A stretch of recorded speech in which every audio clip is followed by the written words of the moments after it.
কর্মসূত্রে বাড়ির বাইরে থাকার সুবাদে হামেশাই ব্রেকফাস্ট, লাঞ্চ বা ডিনার পথ চলতি কোনো একটি দোকানেই সারতে হয়। এই রকমই একটি সুমধুর সকালে ভুঁড়িভোজের উদ্দেশ্যে রওনা দিয়েছিলাম শান্তিনিকেতন তথা বোলপুরের সবচেয়ে প্রসিদ্ধ ও খ্যাতিসম্পন্ন মিষ্টির দোকান সর্বমঙ্গলাতে।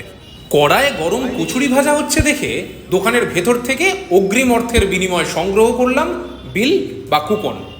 গরম তেলে ছান্তা ডুবিয়ে কচুরির উদ্ধার কাজ শেষ হতেই আমার দার্জিলিং কালিম্পংয়ের বন্ধুটি কচুরির স্বাদ আস্বাদন করে খুবই আপ্লুত।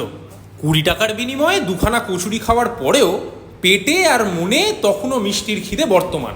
সরজমিনে মিষ্টির তদন্ত করার পর বুঝতে পারলাম চমচম, মন্ডা, বেক রসগোল্লা, গোলাপজাম, কালাকাঁদ ইত্যাদি মিষ্টি বাদেও এমন কিছু মিষ্টি আছে যেগুলো আমি কোনোদিন খাইনি।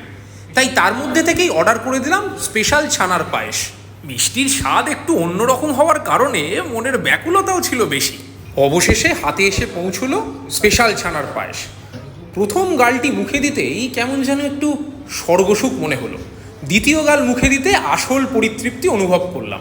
মিষ্টির স্বাদ আমার বন্ধুর খুব একটা পছন্দের না হলেও মুখে দেওয়ার পর তারও অনুভূতি আমারই মতন। তাই স্পেশাল ছানার পায়েস দাম হচ্ছে 40 টাকা আর কেশর মালাই এক পিসের দাম হচ্ছে আপনার 20 টাকা। একেবারে হক কথা। স্পেশাল ছানার পায়েস 100 গ্রাম 40 টাকা আর কেশর মালাই এক পিস 20 টাকা। এবারে শুনে নেব দোকানের কতগুলি শাখা আছে আর দোকান কটা থেকে কটা পর্যন্ত খোলা থাকে। কটা দোকান আছে? 4 পিস। কোথায় কোথায়? একটা আছে আপনার বানগড় রোডে, একটা আছে শ্রীনিকেতন রোডে, একটা আছে শ্রীনিকেতন রোডে একটা, হ্যাঁ একটা শান্তিনিকেতনে একটা আছে, শান্তিনিকেতনে একটা আছে নেতাজি রোড ওই আপনার স্টেশনের কাছে একটা আছে, নেতাজি রোড স্টেশনের কাছে, আর একটা আছে আপনার ত্রিশূলাপট্টি নানুর চণ্ডীদাস। চণ্ডীদাস। আপনাদের দোকান কটা থেকে কটা পর্যন্ত খোলা থাকে? সকাল 7টা থেকে রাত্রি 9:30। বোলপুর শান্তিনিকেতন স্টেশনে নেমে টোটো ধরে সোজা শান্তিনিকেতন রোড হয়ে লজ মোড়ের দিকেই আসতে বাঁহাতে পড়বে এই সর্বমঙ্গলা মিষ্টির দোকান।